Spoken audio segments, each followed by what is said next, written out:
முக்கியமான கணக்கு பார்க்குறோம். இந்த கணக்கு 10ஆம் வகுப்புக்கும் முக்கியமான கணக்கு. டெட், டிஆர்பி, டிஎன்பிசி எந்த தேர்வு எழுதினாலும் கணக்குல ஒரு முக்கியமான கேள்வி இந்த கூட்டுத்தொடர் வரிசையிலிருந்து இருக்கும். இந்த கூட்டுத்தொடர்னு நம்ம சொன்னோம்னாலே முதல்ல அடிப்படை விஷயம், முதல் உறுப்பை எப்பயுமே ஏன்னு தான் எடுக்கிறோம்.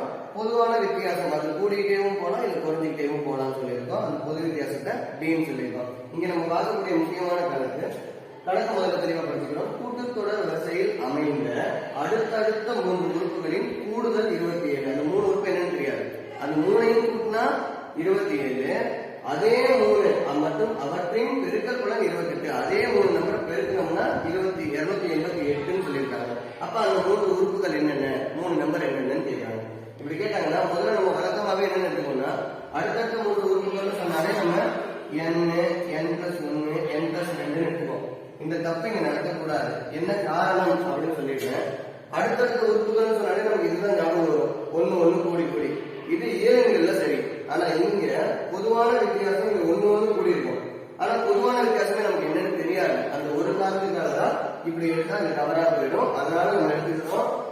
சென்டராக நம்ம உறுப்பை ஏவணும், அந்த பக்கம் ஒரு டி கூட்டின மாதிரி இந்த பக்கம் ஒரு டிஏ கழிச்ச மாதிரி அடுத்தடுத்த 3 உறுப்புகள் எடுத்தோம்னா சுலபமா கணக்க முடியும். அது என்னன்றது பின்னாடி பார்க்கலாம். அதனால இந்த 3 உறுப்புகளும் முதல் 3 உறுப்புகள் எடுத்துக்கிறோம். இது எதுக்காக இந்த கூடுதல் போடும்போது தெரிஞ்சு போயிடும். முதல் கண்டிஷனான அந்த 3 உறுப்புகளின் கூடுதல் எவ்வளவு கொடுத்துருக்காங்க, 27.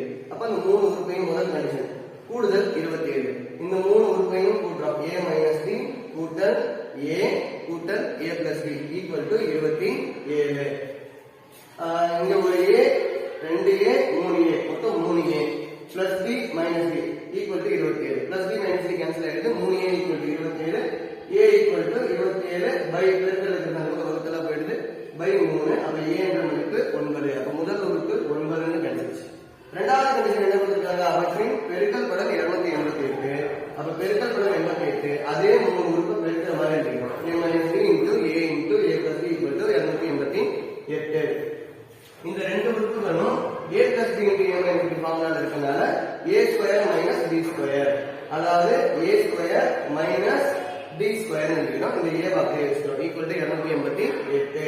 இப்போ a க்கு பதிலா மதிப்பு எழுதிக்கிறோம். a னுடைய மதிப்பு 9. அதனால 9 square minus d square into 9 equal to 288. 9 81 minus d square equal to இந்த 9 பெருக்கலா இருக்கிறதுக்கு வகுத்தலா கொண்டு போயிடுறோம். வகுத்தலா கொண்டு போயிட்டோம்னா 81 minus d square equal to 288. 9ஆல வகுத்தா 32 minus d square மட்டும் இந்த பக்கம் இருக்கு. பிளஸ் 81 அந்த பக்கம் போனா மைனஸ் 81 மாறுது. Minus d square equal to minus 49. அப்ப d square equal to 49.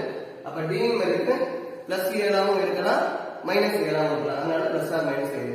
Plus மைனஸா இருக்கும்போது 3 எண்கள் கிடைக்கும், மைனஸ் 7ஆ இருக்கும்போது 3 எண்கள் கிடைக்கும். இப்ப பிளஸ் 7 முதல்ல எடுத்துக்கிறோம். ஆனா a ல ஒரே எண் தான், மாற்றம் கிடையாது. a ஈக்குவல் டு 9 தான். ஆனா d ன்றது பிளஸ் 7 ஒரு தடவை எடுக்கிறோம். அப்ப 3லையும் பிரதியிடுறோம். a minus b a plus b.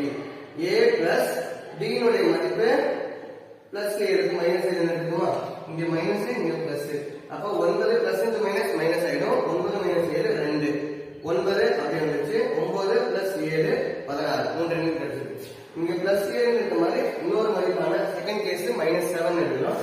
அப்ப a minus d, a plus d, a minus of minus 7.